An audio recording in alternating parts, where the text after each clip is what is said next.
Let us start the last class में हम बात कर रहे थे इक्विलिब्रियम कांस्टेंट्स के बारे में, फैक्टर्स अफेक्टिंग इक्विलिब्रियम कांस्टेंट कि कौन कौन से फैक्टर इक्विलिब्रियम कांस्टेंट को इफेक्ट करते हैं।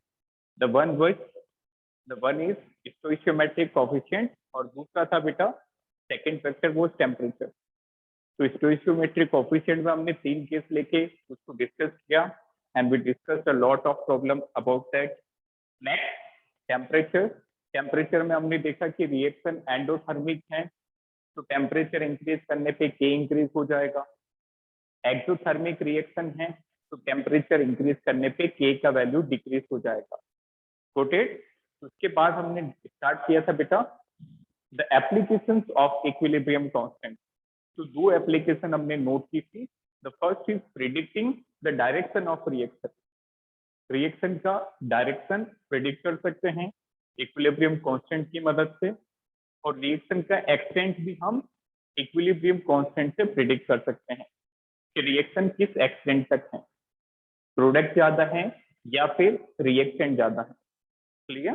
तो we are about to complete that previous topic, that is applications of, write down applications of equilibrium constant, applications of equilibrium constant। बिल्कुल आसान है, कुछ बातें जो हैं वो आपको यहाँ पे याद रखनी पड़ेगी इक्विलिब्रियम कांस्टेंट की एप्लीकेशन। तो पहली एप्लीकेशन होती है बेटा predicting, first application predicting the extent of reaction, predicting the extent of reaction। जो इक्विलिब्रियम कांस्टेंट होता है उससे आप रिएक्शन का एक्सटेंट प्रिडिक्ट कर सकते हो कि रिएक्शन का एक्सटेंट क्या होगा। क्लियर? रिएक्टेंट की कॉन्सेंट्रेशन ज्यादा होगी या फिर प्रोडक्ट की कॉन्सेंट्रेशन ज्यादा होगी। क्लियर? देखिए इसको एक डायग्राम से समझेंगे। लाइक दैट, जैसे ये रिएक्शन प्रोसीड हो रही है बेटा, this reaction is proceeding like this manner. Fine, यहाँ पे हमने के की अलग अलग वैल्यूज रखी। Let suppose this scale is starting from 10 की पावर -3, यहाँ पे 10 की पावर 0 है और यहाँ पे 10 की पावर +3 है। ध्यान से समझना, this is R is giving you P, ये रिएक्शन है। रिएक्टेंट क्या बना रहा है? प्रोडक्ट। फाइन, तो यहाँ पे आपको 3 वैल्यूज दिखाई दे रही है। एक है बेटा 10 की power -3, the second one is 10 raise to power 0 and the third one is 10 raise to power +3। अब याद रखना, यदि इक्विलिब्रियम कांस्टेंट की जो केसी या केपी है, इक्विलिब्रियम कांस्टेंट की वैल्यू 10 की पावर -3 से कम होती है, if the value of this equilibrium constant is less than 10 raise to power -3, इसका मतलब क्या हुआ कि बहुत कम प्रोडक्ट बना है। Getting my point? Reaction hardly proceed. Equilibrium value की, इक्विलिब्रियम कांस्टेंट की वैल्यू बेटा जितनी ज्यादा होगी उतनी ज्यादा रिएक्शन प्रोसीड करेगी। यदि इस केसी की वैल्यू 10 की पावर -3 से भी कम है, मतलब रिएक्शन बहुत कम प्रोसीड हुई है। दैट मीन्स यहाँ पे reaction hardly proceed, reaction hardly proceed. इसका मतलब यहाँ पे बेटा प्रोडक्ट बहुत कम बना है, product is nearly tending to 0। यदि इक्विलिब्रियम कांस्टेंट की वैल्यू बहुत ज्यादा होगी, मींस 10 रेज टू पावर 3 से भी ज्यादा, that means reaction is about to complete, reaction is about to complete. तो यहाँ पे हम केसी की मदद से, केसी जो है इसकी वैल्यू की मदद से हम रिएक्शन का एक्सटेंट पता कर पा रहे हैं। तो बेटा जब केसी की वैल्यू बहुत छोटी होगी, 10 रेज टू पावर -3 से कम होगी, इसका मतलब होगा रिएक्शन हार्डली प्रोसीड हुई है और प्रोडक्ट नहीं के बराबर बना, that is product is nearly 0। जब केसी की वैल्यू 10 रेज टू पावर 3 से ज्यादा होगी, 10 रेज टू पावर 3 से ज्यादा होगी, इसका मतलब रिएक्शन बहुत आगे बढ़ चुकी है और reaction is about to complete, reaction खत्म होने वाली है। तो जब रिएक्शन खत्म होगी तो बताओ बेटा यहाँ पे किसकी कॉन्सेंट्रेशन 0 होगी? If reaction is about to complete then whose concentration is nearly 0? R और P? Sir reactant R. Very good. Reactant की कॉन्सेंट्रेशन जो है वो लगभग 0 के बराबर होगी, ऑलमोस्ट 0। तो यहाँ पे हमने सबसे पहली एप्लीकेशन क्या देखी, that is predicting the extent of reaction. इस केसी की वैल्यू की मदद से हम रिएक्शन का एक्सटेंट पता कर सकते हैं। क्लियर कि रिएक्शन स्टार्ट ही हुई है या फिर रिएक्शन खत्म होने को है। तो यहाँ पे देखो 3 केस बनेंगे। सबसे पहला केस क्या होगा, केस नंबर 1। केस नंबर 1, केसी का वैल्यू बेटा बहुत कम है, 10⁻⁻3। केसी का वैल्यू बहुत कम होने का मतलब क्या हुआ, ये इक्विलिब्रियम है। इसका केसी कैसे लिखेंगे, केसी इज इक्वल टू प्रोडक्ट की कॉन्सेंट्रेशन डिवाइडेड बाय रिएक्टेंट की कॉन्सेंट्रेशन, इजंट इट? प्रोडक्ट की कॉन्सेंट्रेशन डिवाइडेड बाय रिएक्टेंट की कॉन्सेंट्रेशन। अब बताओ बेटा कि जो केसी है वो बहुत छोटा है, तो इससे हम क्या पता कर सकते हैं कि प्रोडक्ट बहुत कम है, न्यूमरेटर बहुत कम है और डिनोमिनेटर बहुत ज्यादा है। तो जब केसी की वैल्यू 10⁻³ से कम होगी, that means reactant will dominate over product. R ज्यादा होगा। ये छोटा कब होगा, जब डिनोमिनेटर ज्यादा होगा, न्यूमरेटर कम होगा। That means R will dominate over P. जो रिएक्टेंट है वो प्रोडक्ट पे डोमिनेट करेगा। दैट मीन्स इक्विलिब्रियम पे बताओ बेटा, एट इक्विलिब्रियम जब केसी बहुत छोटा होगा तो कौन 0 के इक्वल होगा, product is tending to 0, like that. Clear? तो देखो केसी की वैल्यू की मदद से हम रिएक्शन का एक्सटेंट प्रेडिक्ट कर सकते हैं। दूसरा केस क्या बना यहाँ पे, ध्यान से समझना, केस नंबर 2। केस नंबर 2 कहता है कि केसी इन दोनों के बीच में, क्लियर, 10⁻³ से तो ज्यादा है बट 10⁻+3 से कम, like that. More than 10⁻³ but less than 10⁻+3। इसका मतलब यहाँ पे कोई भी डोमिनेट नहीं करेगा। एक नॉमिनल अमाउंट होगा केसी का, तो कुछ अमाउंट रिएक्टेंट का होगा तो कुछ अमाउंट प्रोडक्ट का होगा। That means reactant is not equal to 0, product is not equal to 0, like that. अब तीसरा केस क्या बनेगा, केस नंबर 3। केस नंबर 3, जब केसी का वैल्यू बहुत ज्यादा होगा, that is KC is greater than 10⁻3। KC is greater than 10⁻3। तो बताओ इस केस में क्या होगा, जब केसी 10⁻3 से ज्यादा होगा तो? सर प्रोडक्ट डोमिनेट करेगा। Very good, product will dominate over reactant. तो product will dominate over reactant. Clear? तो केसी से हम बेसिकली ये पता कर सकते हैं कि रिएक्शन कितना परसेंट कंप्लीट हुई है। तो केसी का वैल्यू ज्यादा होगा तो रिएक्शन बहुत कंप्लीट हो गई, तो रिएक्टेंट खत्म होने वाला है। केसी का वैल्यू कम होगा तो रिएक्शन बहुत कम प्रोसीड हुई है, reaction hardly proceed, that means product नहीं के बराबर बना है। तो KC greater than 10⁻3, product will dominate, that means at equilibrium. बताओ बेटा इक्विलिब्रियम पे कौन 0 के करीब होगा? R equal to 0. Very good. R is not exactly equal to 0 बेटा, that is wrong statement. Clear? You can't say that any of this equal to 0। Nearly. Yes, nearly. बताओ R0 या P0 क्यों नहीं होगा, सोचो। R0 या P0 क्यों नहीं हो सकता? क्योंकि समझना, यहाँ पे आपने R को 0 कर दिया, उसका मतलब क्या होगा कि रिएक्शन पूरी हो चुकी है, पूरा रिएक्टेंट जो है वो कंज्यूम हो गया। तो क्या इक्विलिब्रियम में ऐसा होता है? No, equilibrium is bidirectional, दोनों साइडेड रिएक्शन होती है। क्लियर? तो हम R को 0 नहीं कर सकते। और P0 का मतलब क्या हो जाएगा, सोचो एनीवन? P इक्वल टू 0 मतलब क्या होगा? What is meaning of product concentration equal to 0? Product कब 0 होगा? जब रिएक्शन हुई नहीं होगी, इजंट इट? मतलब रिएक्शन बिल्कुल प्रोसीड नहीं की तब जाके प्रोडक्ट 0 होगा। Clear? So that is tending to 0। तो जब Kc का वैल्यू बहुत ज्यादा होगा तो प्रोडक्ट डोमिनेट करेगा, इक्विलिब्रियम पे रिएक्टेंट जो है that is tending to zero. Noted. तो सबसे पहला एप्लीकेशन था इक्विलिब्रियम कांस्टेंट का, predicting the extent of reaction. जितना ज्यादा इक्विलिब्रियम कांस्टेंट का वैल्यू होगा उतना ज्यादा रिएक्शन प्रोसीड करेगी।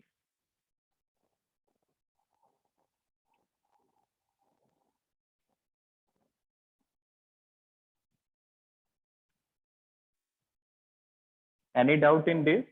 ये क्लियर हुआ बेटा कि कैसे Kc की वैल्यू से, ओके, कैसे Kc की वैल्यू से हम रिएक्शन का एक्सटेंट प्रिडिक्ट कर सकते हैं। तो जितना ज्यादा Kc का वैल्यू होगा उतना रिएक्शन आगे जाएगा।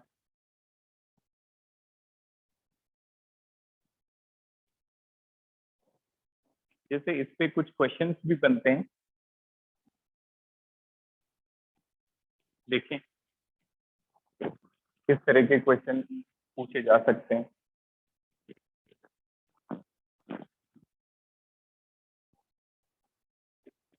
ऐसे क्वेश्चन बेटा आपके कंपटीशन में बहुत आते हैं और फर्दर आपके मॉड्यूल में भी आपको मिलेंगे। ठीक, जैसे ध्यान से समझना, consider consider two oxide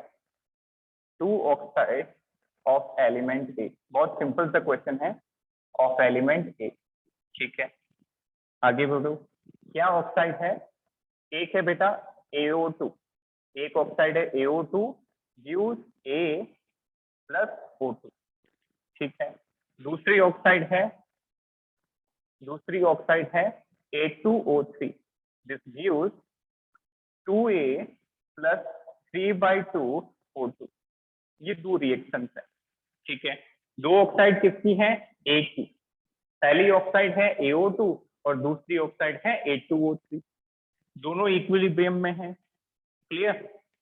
AO2 को जो ब्रेक करोगे, हीट करोगे, तो ये ब्रेक हो जाएगा, मेटल दे देगा A और ऑक्सीजन रिलीज कर देगा। और A2O3 को जब आप ब्रेक करोगे तो ये भी एलिमेंट A दे देगी और ऑक्सीजन गैस रिलीज हो जाएगी। अब आपको इन दोनों की इक्विलिब्रियम कांस्टेंट की वैल्यू दी गई है।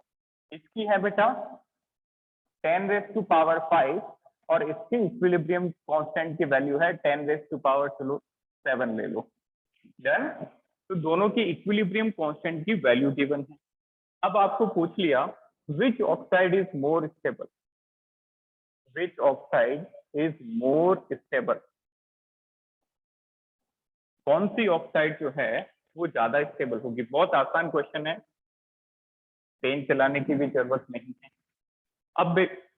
अब देखो बेटा कि जो Kc की वैल्यू है, बताओ दोनों में से ज्यादा कौन सी है? 10⁻7। तो कौन सी रिएक्शन फॉरवर्ड डायरेक्शन में ज्यादा जाएगी? जिसका Kc ज्यादा होगा उसमें प्रोडक्ट डोमिनेट करता है। जितना ज्यादा Kc होगा उतना ज्यादा फॉरवर्ड डायरेक्शन में रिएक्शन प्रोसीड करेगी। Clear?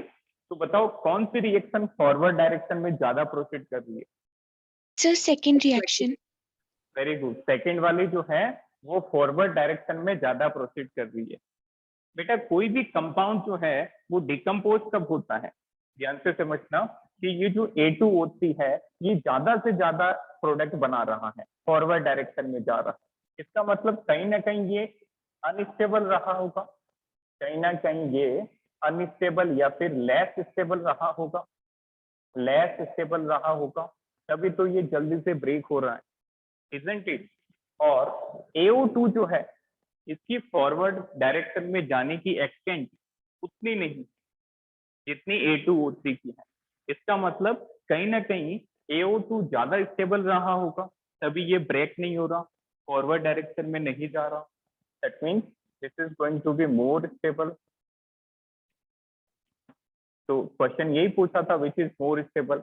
AO2 is more stable, AO2 is more stable than A2O3। जो AO2 है वो A2O3 से ज्यादा स्टेबल है। ये समझ में आया? कैसे पता किया हमने? Kc की वैल्यू से। जितना ज्यादा Kc रहेगा उतना ज्यादा रिएक्शन फॉरवर्ड में जाएगी। तो हमने देखा A2O3 जल्दी से कन्वर्ट हो रहा है A और ऑक्सीजन में, इसका मतलब ये अनस्टेबल है, तभी तो ये ब्रेक हो रहा है। और ऊपर वाला उतना कन्वर्ट नहीं हो रहा, इसका मतलब ऊपर वाला स्टेबल है। Got it? As Kc value, इसका एक्सप्लेनेशन क्या होगा? As the Kc value of A2O3 is high means it has more tendency to form A and oxygen, which means it is less stable, which means it is less stable. तो ये question clear हुआ बेटा, कैसे values से हम stability compare करेंगे? Is it clear to all? Yes sir. Yes, Fine. sir. Fine. तो यहाँ से हमने क्या कॉन्सेप्ट सीखा कि जितना ज्यादा Kc होगा उतना ज्यादा रिएक्शन फॉरवर्ड डायरेक्शन में जाएगा, क्लियर, और उतना कम स्टेबल प्रोडक्ट होगा। चलो तो एक क्वेश्चन ये भी करके बताओ, इसको लिखना नहीं है बस। X2O3 gives X plus O2, XO2 gives X plus O2, इसको लिखना नहीं है, मैं वैल्यूज दे रहा हूँ बस। This is 2 3/2 O2, this is O2, and one more, this is X2O4 will give you 2X plus 2O2. इनकी Kc की वैल्यू बेटा 10 की पावर 4, 10 की पावर 5 और 10 की पावर 7। बताओ कौन सी सबसे ज्यादा स्टेबल है? Sir, second equation. This is 10 की पावर 4, दिस इज 10 की पावर 5, दिस इज 10 की power first. First. Okay. Third किसका आंसर था? बेटा आपको पूछा गया कि विच इज मोस्ट स्टेबल, कौन सी सबसे ज्यादा स्टेबल है? तो देखो जिसका Kc का वैल्यू एग्जैक्टली जिसका Kc का वैल्यू ज्यादा होगा वो रिएक्शन फॉरवर्ड में जाएगी। इसका मतलब सबसे ज्यादा और सबसे जल्दी से कौन कन्वर्ट होगा? H2O4।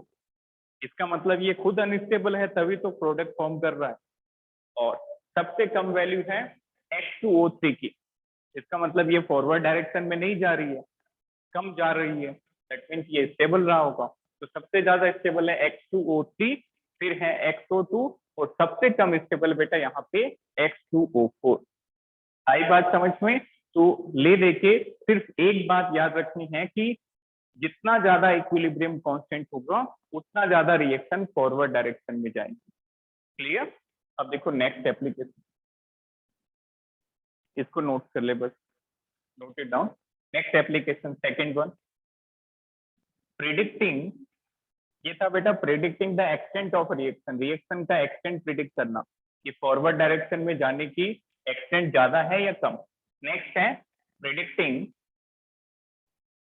Predicting the direction of reaction, predicting the direction of reaction, reaction की डायरेक्शन प्रिडिक्ट करना। रिएक्शन गिवन कंडीशन में, जैसे मान लो आपको एक रिएक्शन की कंडीशन दे दी, तो आपको पूछ लिया कि रिएक्शन इस कंडीशन में फॉरवर्ड डायरेक्शन की तरफ जाएगी या फिर रिएक्शन बैकवर्ड डायरेक्शन की तरफ। क्लियर? अब देखो predicting the direction, direction predict करने के लिए बेटा एक पैरामीटर आता है, दैट इज रिएक्शन कोशेंट। और रिएक्शन कोशेंट इसको हम Q से डिनोट करते हैं, it is denoted by Q, it is denoted by Q, capital Q। अब reaction quotient, this is QUOTIENT, reaction quotient क्या होता है? इसी की मदद से हम किसी भी रिएक्शन की डायरेक्शन को प्रिडिक्ट कर सकते हैं। डन? अब रिएक्शन कोशेंट क्या होता है, पहले इसकी डेफिनेशन लिखो फिर समझेंगे। Write down, write down. It is the measure of, it is the measure of, it is the measure of relative amount of, measure of relative amount of reactant and product, measure of relative amount of reactant and product reactant and product present at a particular time. Relative amount of reactant and product present at a particular time in the reaction. In the reaction. Clear? लिखा सभी ने? I am repeating the statement. It is the measure of relative amount of reactant and product, relative amount of reactant and product present at a particular time in the reaction. Clear? तो इसका मतलब किसी भी time पे हम reactant और product का major Q से करते हैं. फाइन. अब देखो Q क्या होता है. याद करो बेटा, इक्विलिब्रियम कांस्टेंट हमने दो तरह से लिखा था. One was Kc and the second was Kp. एक Kc था और दूसरा Kp था. Kc और Kp में क्या डिफरेंस होता है? एनीवन? Kc और Kp में क्या डिफरेंस होता है? केसी में कंसंट्रेशन होती है और केपी में प्रेशर होता है. Very good. Kc के अंदर हम जब एक्सप्रेशन लिखते हैं तो वहां पे रिएक्टेंट प्रोडक्ट की कॉन्सेंट्रेशन की वैल्यू पुट करते हैं, बट Kp के अंदर रिएक्शन और रिएक्टेंट और प्रोडक्ट का प्रेशर रखते हैं Kp के अंदर. अब याद रखना बेटा, जो Kc और Kp है वहां पे हम सारा डाटा इक्विलिब्रियम का लगते हैं. If we talk about Kc, तो जो कॉन्सेंट्रेशन है वो सारी equilibrium. If we talk about Kp, तो वहां पे भी जो प्रेशर है वो सभी इक्विलिब्रियम प्रेशर है. रिएक्टेंट का भी इक्विलिब्रियम वाला प्रेशर है और प्रोडक्ट का भी इक्विलिब्रियम वाला. क्लियर? अब मान लो वही एक्सप्रेशन हम किसी भी टाइम में निकालें. लेट्स सपोज वही एक्सप्रेशन हम किसी भी टाइम t पे कैलकुलेट करें.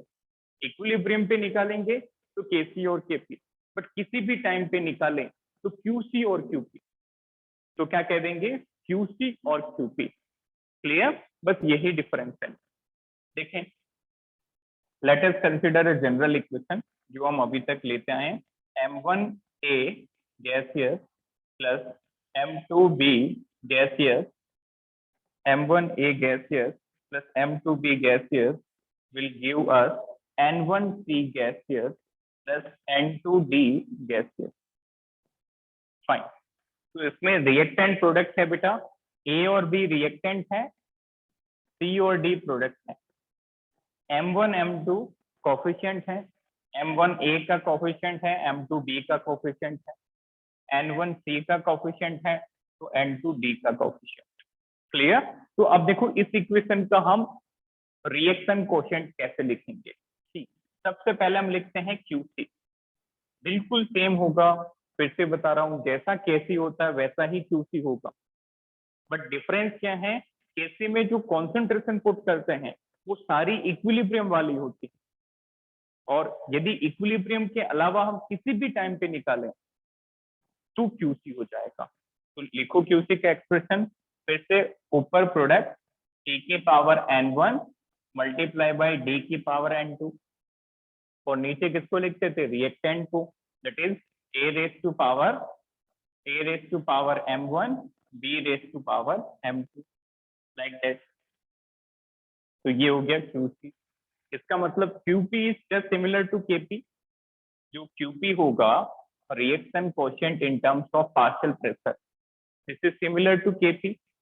KP कैसे लिखते थे? ऊपर प्रोडक्ट का प्रेशर और नीचे रिएक्टेंट का प्रेशर. लिखो प्रोडक्ट का प्रेशर, दैट इज PC की power N1 multiply bye PD की power N2 divided by PA की power M1 multiply by PB की power M2, like that. Clear? तो जैसे हम Kc और QC पढ़ते थे बिल्कुल वैसे ही हैं, Kc और Kp की तरह QC और QP. बट शर्त ये है कि ये हम किसी भी टाइम पे डिफाइन कर सकते हैं. That means eight any time QC QP is defined at any time. इसको भी लिखें, QP is defined at any time. अच्छा, जब ये रेशियो यही रेशियो आप इक्विलिब्रियम पे निकालोगे तो इसको क्या कह देंगे, केसी। इक्विलिब्रियम पे रेशियो निकालेंगे तो इसको कह देंगे केसी, और यही प्रेशर का रेशियो इक्विलिब्रियम पे निकालेंगे तो इसको कह देंगे Q KP, like that.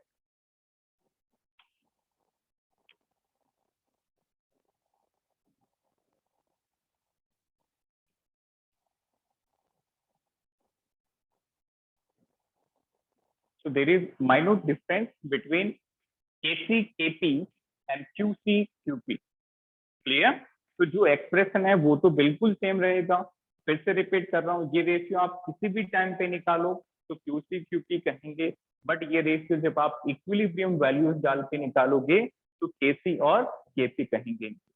Fine.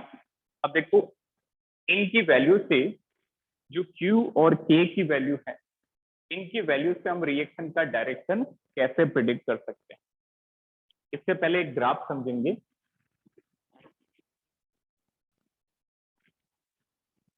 एक सिंपल सा ग्राफ है बेटा, रिएक्शन, प्रोग्रेस और इक्विलिब्रियम का। बिल्कुल सिंपल है, इस इक्वेशन से आप ग्राफ बना सकते हो। ठीक, M1A plus M2B gives you N1C plus N2B। ये रिएक्शन है। इसका Kc कैसे लिखेंगे, C की पावर N1, D की पावर N2, A की पावर M1, D की पावर M2। इसकी हमने पहले भी काफी प्रैक्टिस की है। क्लियर? ऊपर प्रोडक्ट और नीचे रिएक्टेंट। ये जो रेशियो है ये कब निकालते हैं बेटा, एट इक्विलिब्रियम कंडीशन। ये रेशियो हम इक्विलिब्रियम पे निकालते हैं। इसी तरह से QC बराबर सेम होगा, C की पावर प्रोडक्ट C की power N1 multiply by D की पावर N2, A की power M1, this is B raise to power M2। ये रेशियो हम कब निकालते हैं, at any time t, at any time t। So this is the major difference between Kc and Qc. Clear? Kc is only defined at equilibrium and will remain constant. Kc का जो value है बेटा वो reaction की starting में जितना होगा उतना ही रिएक्शन की एंडिंग में होगा, और हर समय Kc का वैल्यू कांस्टेंट। बट Qc का वैल्यू चेंज होता रहेगा, क्योंकि Qc हमने किसी भी टाइम पे डिफाइन किया है। तो मान लो कभी कॉन्सेंट्रेशन कम हुई, कभी रिएक्टेंट की कम होगी, तो कभी प्रोडक्ट की कम होगी। इसका मतलब Qc का वैल्यू तो बदल सकता है, बट Kc का वैल्यू कभी भी नहीं चेंज होगा। फाइन। अब देखो एक सिंपल सी इक्वेशन बनाते हैं। ठीक, जैसे फॉर एग्जांपल एक इक्वेशन है जिसमें रिएक्टेंट जो है वो प्रोडक्ट में कन्वर्ट हो रहा है। This reactant is converting into product at t equal to 0। t equal to 0 हमने मान लिया कि इसकी कॉन्सेंट्रेशन है बेटा A, रिएक्टेंट की कॉन्सेंट्रेशन कितनी है A। t equal to 0 time पे रिएक्टेंट की कॉन्सेंट्रेशन है A, या फिर मोल बोल दो। बताओ बेटा P, प्रोडक्ट का मोल कितना होगा, what will be the concentration of P, anyone? जब रिएक्शन जस्ट स्टार्ट होगी t इक्वल टू 0 पे क्या प्रोडक्ट बना होगा या नहीं? No sir. Very good. Reaction की स्टार्टिंग में रिएक्टेंट मैक्सिमम होता है और प्रोडक्ट लगभग 0 होता है, क्योंकि रिएक्शन स्टार्ट ही नहीं हुई, t इक्वल टू 0 कंडीशन। ठीक है, आगे बढ़े। t इक्विलिब्रियम, t इक्विलिब्रियम का मतलब इक्विलिब्रियम टाइम है। जब इक्विलिब्रियम आ गया तो ध्यान से समझना बेटा, मान लिया कि इसका x मोल कन्वर्ट हो गया प्रोडक्ट, रिएक्टेंट का x मोल जो है A में से x मोल प्रोडक्ट में कन्वर्ट हो गया। जैसे मैंने 10 मोल लिए थे तो 10 मोल से 5 मोल कन्वर्ट हो गया। अच्छा, x मोल जब कन्वर्ट हो जाएगा तो रिएक्टेंट कितना बचेगा, anyone? If x mole is converted then what much amount of reactant is left, A minus x, yes और नो? क्योंकि जैसे 10 मोल थे, 10 में से 5 चले गए तो बचे कितने, 10 माइनस 5। A मोल में से x मोल कन्वर्ट हो गए तो the moles left is A minus x। ठीक है, अब देखो जब इसका 1 मोल कन्वर्ट होता है प्रोडक्ट में तो 1 से 1 बनता है, x मोल कन्वर्ट होगा तो कितना बनेगा, x मोल। Got it? बेटा ये इक्वेशन लिखनी आनी चाहिए, that is very important. Is it clear to all? कैसे लिखा हमने, फिर से देखो। स्टार्टिंग में रिएक्टेंट मैक्सिमम था, जितना डाला उतना का उतना पड़ा है, तो ए है। प्रोडक्ट बना ही नहीं, दैट मीन्स प्रोडक्ट इज 0। फिर रिएक्शन जैसे जैसे प्रोसीड हुई तो मान लिया इसका एक्स हार्ड जो है एक्स मोल कन्वर्ट हो गया, तो देखो ए में से एक्स चला गया तो बचा कितना इक्विलिब्रियम पे, ए माइनस एक्स। अब रिएक्शन से हमें पता है कि जब एक कन्वर्ट होता है तो एक बनाता है, तो एक्स कन्वर्ट हुआ तो एक्स बनाया, वेरी सिंपल। ठीक है, अब देखो दोनों कंडीशन में हम P और Q का वैल्यू देखते हैं, बहुत सिंपल है, ध्यान से देखना। T इक्वल टू 0 पे QC का वैल्यू, T इक्विलिब्रियम पे, इक्विलिब्रियम जब आया तब QC का वैल्यू, T इक्वल टू 0 पे KC का वैल्यू, और जब इक्विलिब्रियम आया तो KC का वैल्यू। तो हम KC और QC का दोनों टाइम पे वैल्यू लिख रहे हैं, स्टार्टिंग में भी और इक्विलिब्रियम पे भी। डन? अब बताओ कि T इक्वल टू 0 पे Q का एक्सप्रेशन कैसे लिखोगे, ऊपर प्रोडक्ट और नीचे रिएक्टेंट। अच्छा पावर तो 1 1 है क्योंकि कोफिशिएंट 1, ठीक है। वैल्यू डालो बेटा QC की, QC निकालना है प्रोडक्ट और रिएक्टेंट की वैल्यूज डाल दो। T इक्वल टू 0 पे देख के बताओ प्रोडक्ट कितना है, check in this. T equal to 0 condition में प्रोडक्ट का अमाउंट कितना है, 0। Very good, 0। और T इक्वल टू 0 पे रिएक्टेंट कितना है, what is the amount of reactant at T equal to 0, it is A। इसका मतलब Q का वैल्यू कितना आ गया स्टार्टिंग में, 0, 0 अपॉन A इज 0। ठीक है, आगे बढ़ो। अब हम इसका इक्विलिब्रियम पे वैल्यू निकालते हैं। अगेन QC क्या होता है बेटा, product upon reactant, product upon reactant. Now equilibrium time पे वैल्यू बताओ, what is the concentration of product, anyone? Sir, X. Very good, x. अच्छा रिएक्टेंट की कंसंट्रेशन क्या है, equilibrium A minus x. A minus x. इसका मतलब ये तो नॉन जीरो वैल्यू है, और जब रिएक्शन स्टार्ट हुई तो QC 0 था, तो थोड़ा सा बड़ा, बढ़ते बढ़ते इक्विलिब्रियम पे ये हो गया। फाइन, अब KC की वैल्यू लिखो। KC भी सेम होता है, बट KC के अंदर हमेशा इक्विलिब्रियम रखते हो, KC के अंदर हमेशा इक्विलिब्रियम वैल्यूज रखेंगे, चाहे वो रिएक्शन के स्टार्टिंग में निकालो या फिर एंड में निकालो या फिर इक्विलिब्रियम पे निकालो। क्लियर? तो देखो KC same product upon reactant, product upon reactant, यहां भी सेम होगा, ऊपर प्रोडक्ट नीचे रिएक्टेंट। अच्छा वैल्यू रखो KC में, प्रोडक्ट की वैल्यू बताओ, प्रोडक्ट की वैल्यू T इक्वल टू 0 पे ये वाली नहीं रखनी, KC में हमेशा इक्विलिब्रियम वैल्यू रखनी है। बताओ इक्विलिब्रियम पे प्रोडक्ट कितना है, X, Sir, X. Very good. और इक्विलिब्रियम पे रिएक्टेंट कितना है, A माइनस एक्स। अब KC T इक्वल टू 0 पे भी इतना है, इक्विलिब्रियम पे भी KC इतना होगा। वैल्यूज डालो, इक्विलिब्रियम वाली product is X and reactant is A minus x. इसका मतलब क्या हुआ कि KC जब भी हम कैलकुलेट करेंगे तो वहां पे जो वैल्यूज रखेंगे वो इक्विलिब्रियम वाली वैल्यू रखेंगे, और QC के अंदर जिस कंडीशन पे निकाल रहे हैं उसी कंडीशन की वैल्यू रखेंगे। जैसे हमने T इक्वल टू 0 पे निकाला था तो 0 की वैल्यू रखी, जब T इक्विलिब्रियम पे निकाला था तो इक्विलिब्रियम वाली वैल्यू रखी, बट KC में तो हमने सारी इक्विलिब्रियम की रखी। ठीक है, अब देखो एक ग्राफ बनाते हैं, बहुत सिंपल सा। ये है टाइम या फिर रिएक्शन की प्रोग्रेस, ये है बेटा Q और K का कर्व, Q और K का कर्व। अच्छा देख के बताओ कि क्या रिएक्शन की स्टार्टिंग में और इक्विलिब्रियम पे क्या KC की वैल्यू सेम है, वो तो सेम रहेगा, वो तो चेंज नहीं होगा। दैट मीन्स KC टाइम के साथ वेरी नहीं होगा, चाहे आप स्टार्टिंग में निकालोगे तो भी KC उतना ही होगा, जितना रिएक्शन की एंडिंग में होगा या फिर इक्विलिब्रियम पे होगा। दैट मीन्स केसी का जो कर्व है वो स्ट्रेट फॉरवर्ड होगा, like that. This is the expression of KC. ठीक है, नाउ क्यूसी की वैल्यू देखो, t इक्वल टू 0 पे देख के बताओ क्यूसी का वैल्यू क्या है रिएक्शन की स्टार्टिंग में। What is the, very good, reaction की स्टार्टिंग में क्यूसी कितना है, 0। क्लियर। अब रिएक्शन प्रोसीड हुई और आगे बढ़ी, जब इक्विलिब्रियम तक आई तो देखो क्यूसी और केसी बराबर हो चुके हैं। जब रिएक्शन इक्विलिब्रियम पे आई तो क्यूसी बराबर केसी है। दैट मीन्स केसी स्टार्टिंग में 0 था, बड़ा, थोड़ा सा बड़ा, और बढ़ते बढ़ते किसके बराबर हो गया, केसी के बराबर, like that. This is QC. बेटा कर्व है ना, this is not a straight line, this is like curve.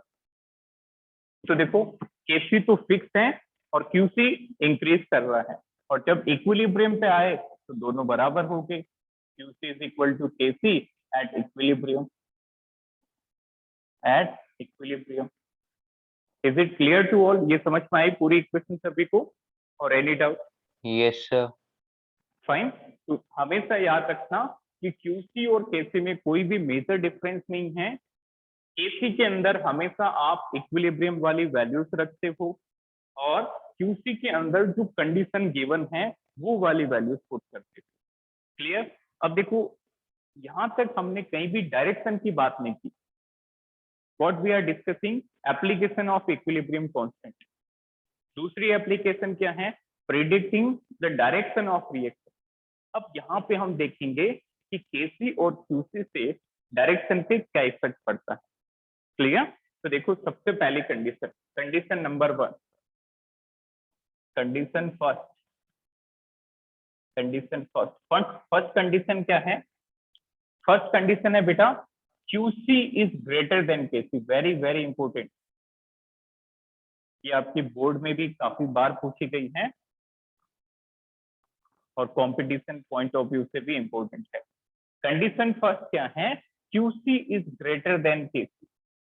याद रखना जब QC का वैल्यू किसी भी कंडीशन पे, जैसे मान लिया रिएक्शन के 10 सेकेंड बाद निकालो, मान लो हमने दोनों की वैल्यू रिएक्शन के 10 सेकेंड बाद निकाली, ठीक है, और जब हमने दोनों की वैल्यूज कैलकुलेट की तो मान लो बेटा QC KC से बड़ा आ गया, इसका मतलब होता है backward shift. This means backward shift, this means backward shift. इसका मतलब रिएक्शन बैकवर्ड डायरेक्शन में प्रोसीड होगी। That means reaction proceeds in reverse direction, in reverse direction.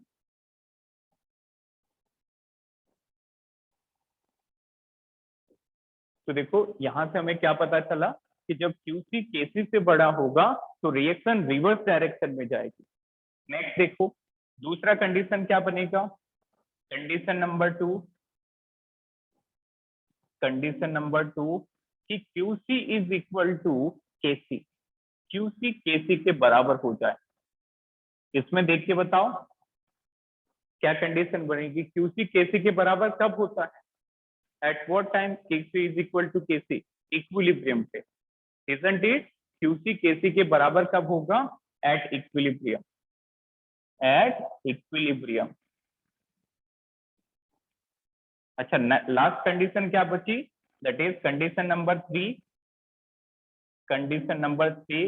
इस बार क्या करेंगे बेटा, QC यदि KC से छोटा है, जिस QC is lesser than KC, इस कंडीशन पे क्या होगा, reaction shift in forward direction, that is forward shift,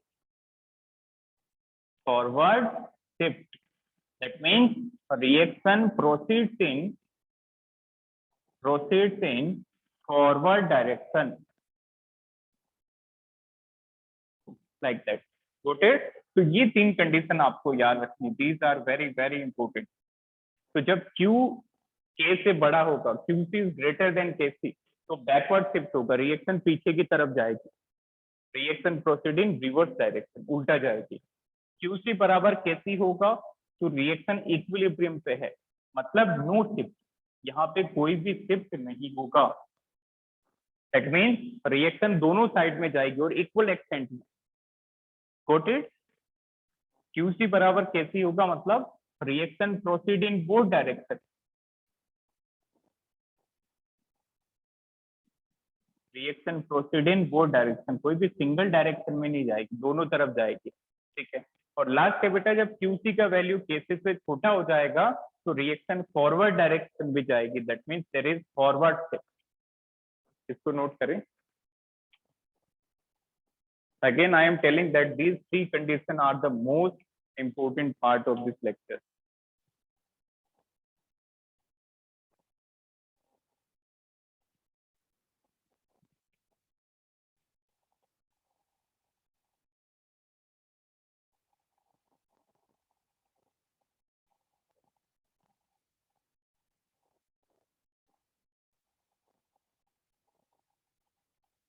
ठीक है सभी ने? Any doubt up to this? No sir. Fine. Aditya and Muntu से बताइए बेटा, यहाँ से कोई डाउट? ये समझ पाए सभी को क्या कंडीशंस होगी? QC KC से बड़ा होगा तो बैकवर्ड शिफ्ट होगा, रिएक्शन पीछे की तरफ आएगी। QC KC के बराबर होगा तो रिएक्शन इक्विलिब्रियम पे है, और QC KC से छोटा होगा तो forward shift, reaction forward direction में जाएगी। क्लियर? अब देखो नेक्स्ट एक क्वेश्चन करते हैं।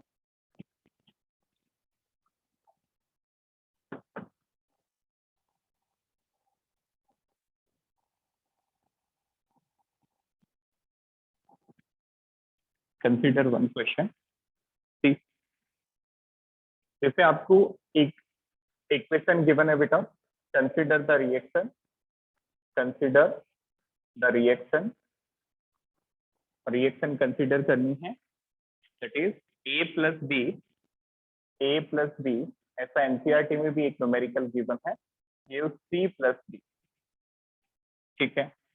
किसी भी टाइम पे, एट एनी टाइम, किसी भी टाइम पे इनकी कंसंट्रेशन आपको given, got it, at any time you are given the concentration. बेटा सभी की 2 मोलर कंसंट्रेशन है, that is 2 moles per litre at any time. बहुत सिंपल क्वेश्चन है, at any time the concentration is 2 mole, ठीक है। अब Kc का वैल्यू गिवन है, Kc का वैल्यू गिवन है 1/4। आपको बतानी है find the equilibrium concentration of C। क्या बतानी है? Find the equilibrium concentration, find the equilibrium concentration of C, of C, ठीक है। इसको रीड करो फिर से। आपको एक इक्विलिब्रियम रिएक्शन गिवन है, क्या है equation? A plus B react to form C plus D, A plus D C plus D बनाते हैं, ठीक है।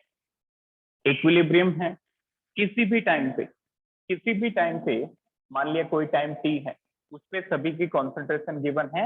A की कॉन्सेंट्रेशन है बेटा 2 मोलर, D की कॉन्सेंट्रेशन है 2, C की भी 2, D की भी 2, ठीक है।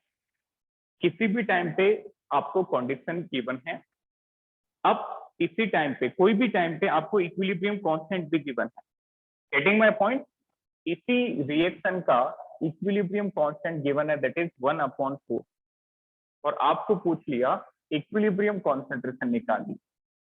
बेटा ये जो कॉन्सेंट्रेशन है ये इक्विलिब्रियम वाली नहीं है, ये एट एनी टाइम t की। हमें नहीं पता कि ये टाइम कौन सा है, रिएक्शन के स्टार्टिंग का है, ये रिएक्शन के एंडिंग की तरफ है। Getting my point? तो अब इस पे हम चेक करेंगे कि रिएक्शन किस तरफ जाएगी, फॉरवर्ड तरफ या फिर बैकवर्ड शिफ्ट की तरफ। तो देखो जो गिवन कंडीशन है, ध्यान से समझना, फिर से इक्वेशन लिखिए, A plus B gives C plus D. तो देखो t टाइम पे, दैट इज t टाइम, ये नहीं पता कि ये t टाइम कौन सा है।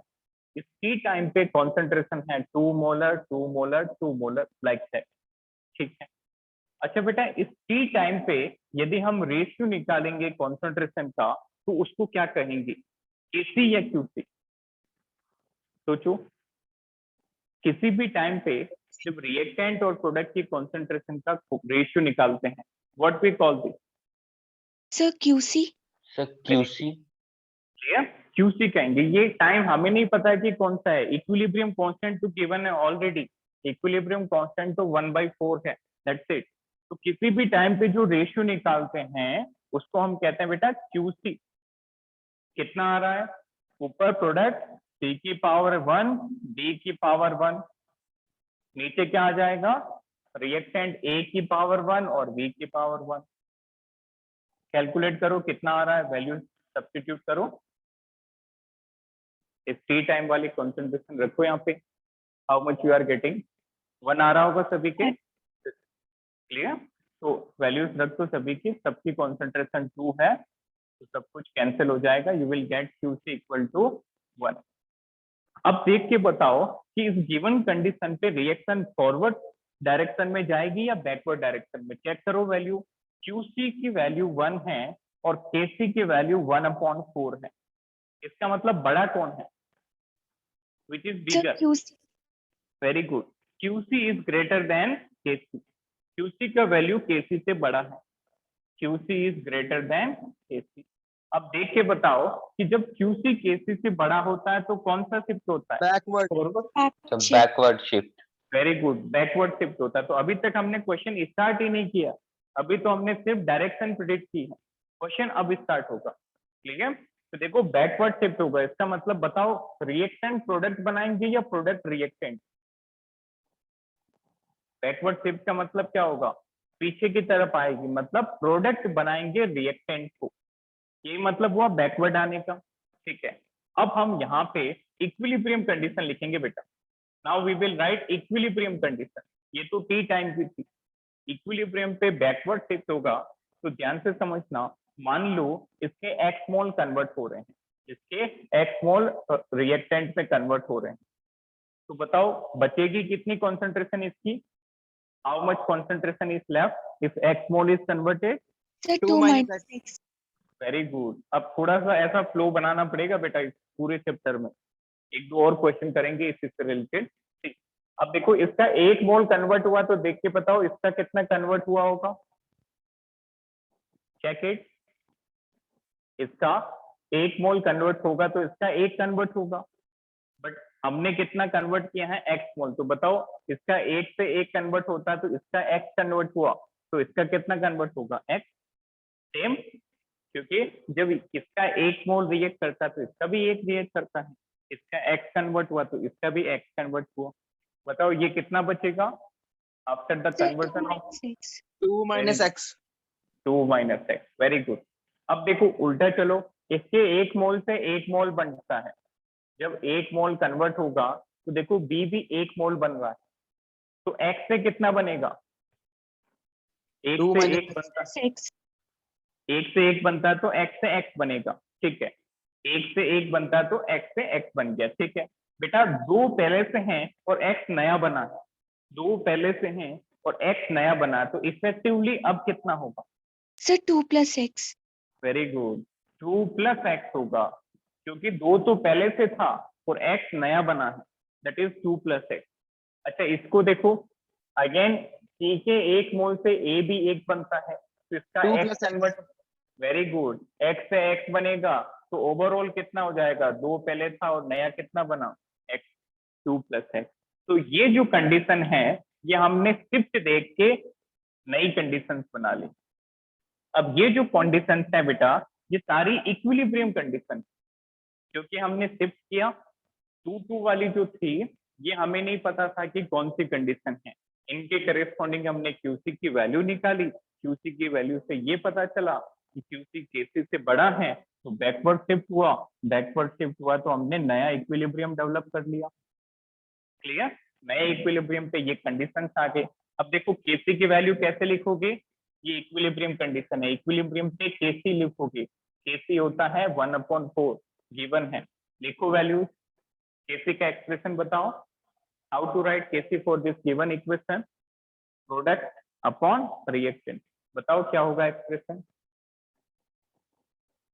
प्रोडक्ट क्या है C और D दोनों की पावर 1 1, C की पावर 1 D की पावर 1, रिएक्टेंट क्या है A एंड B इनकी भी पावर 1, A की पावर 1 B की पावर 1, लाइक दैट। बट अब हम इक्विलिब्रियम की कंडीशन लिख रहे हैं, इसलिए हमने इसको केसी से इक्वेट कर दिया। इक्वेट करो और सोल्व करके एक्स की वैल्यू निकालो। 1/4 this is equal to 2 minus X. C की कॉन्सेंट्रेशन देखो 2 माइनस एक्स पावर 1। डी की भी कॉन्सेंट्रेशन कितनी है 2 minus X power 1 divided by A की concentration 2 plus X power 1, B की कॉन्सेंट्रेशन 2 प्लस एक्स पावर 1। इसको सॉल्व करो। ऊपर क्या बन रहा है बेटा 2 माइनस एक्स का होल स्क्वायर बन गया, और नीचे क्या बन रहा है 2 प्लस एक्स का होल स्क्वायर। Solve it. दोनों तरफ का रूट लेके सॉल्व करके बताओ एक्स का वैल्यू क्या आ रहा है, जल्दी से डू इट फास्ट। देखते हैं किसका आंसर सबसे पहले आएगा। What is the value of x? X का वैल्यू मिलते ही सी की कॉन्सेंट्रेशन मिल जाएगी। देखो इक्विलिब्रियम पे सी क्या है 2 माइनस एक्स, बस वैल्यू डालते ही आंसर।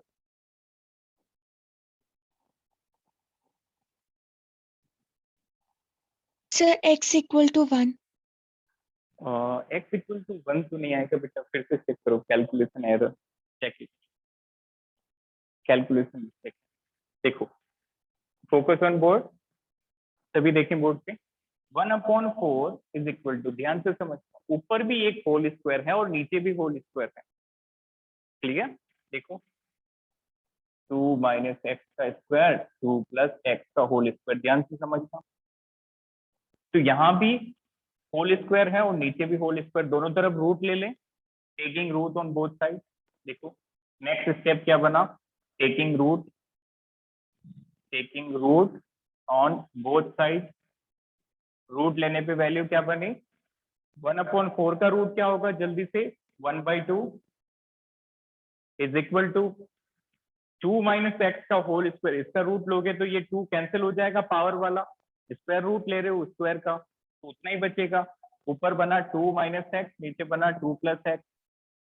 इसको सॉल्व करो अरेंज करके, क्रॉस मल्टीप्लाई कर दिया, तो ये क्या बन गया बेटा 2 plus X equal to 2 into 2 minus X. अच्छा एनीवन एल्स? और किसी के आंसर आ रहा है 1 के अलावा? जसप्रीत, मुंसिफ एंड आदित्य, आपने सोल्व की, क्या रही है एक्स की वैल्यू? अब देखो Sir, x equal to 2/3. हाँ x equal to 2/3, it is correct. Clear? तो देखो सोल्व करो इसको।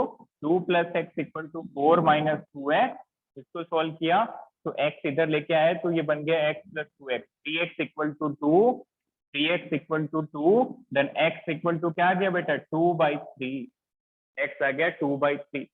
ठीक है, तो देखो अभी तक हमने क्या किया, QC KC के वैल्यू रिलेट करके शिफ्ट पता किया, शिफ्ट पता करके हमने वो शिफ्ट करा दिया जो शिफ्ट होना था, बैकवर्ड शिफ्ट होना था, तो हमने यहाँ पे बैकवर्ड शिफ्ट करा के एक इक्विलिब्रियम डेवलप कर लिया। अब इस इक्विलिब्रियम पे जो रेशियो होगा वो केसी के इक्वल होगा। हमने इसको सॉल्व किया और एक्स का वैल्यू निकाल लिया। अब देखो हमारा आंसर क्या होगा, what is the equilibrium concentration of C. देख के बताओ इक्विलिब्रियम पे सी कितना है, चेक इट।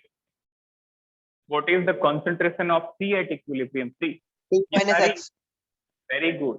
इक्विलिब्रियम पे कॉन्सेंट्रेशन, टी इक्विलिब्रियम पे सी कितना है 2 माइनस एक्स, वैल्यूज रख दो एक्स की तो आंसर मिल जाएगा। टी इक्विलिब्रियम क्या आ गया बेटा 2 माइनस एक्स, 2 माइनस 2/3। सॉल्व करो।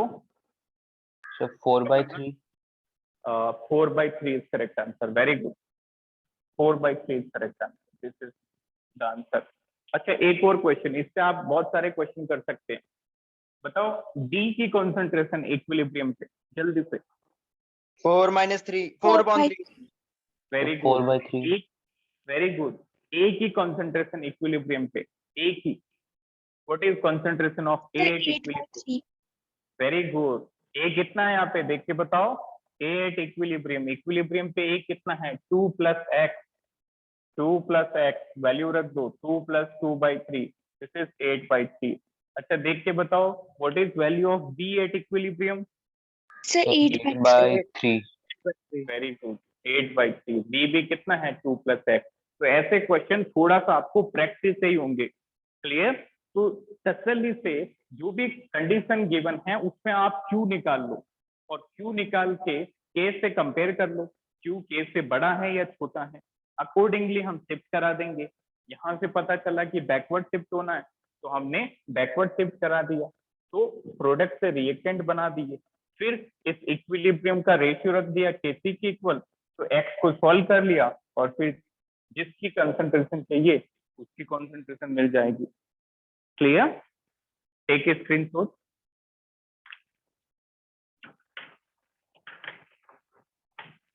ये समझ में आया क्वेश्चन सभी को?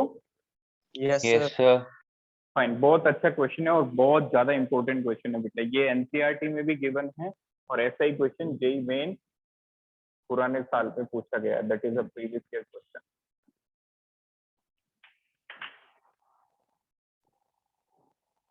क्लियर? तो यहाँ से बेटा हम नेक्स्ट क्लास में कंटिन्यू करेंगे। Thank you, have a nice.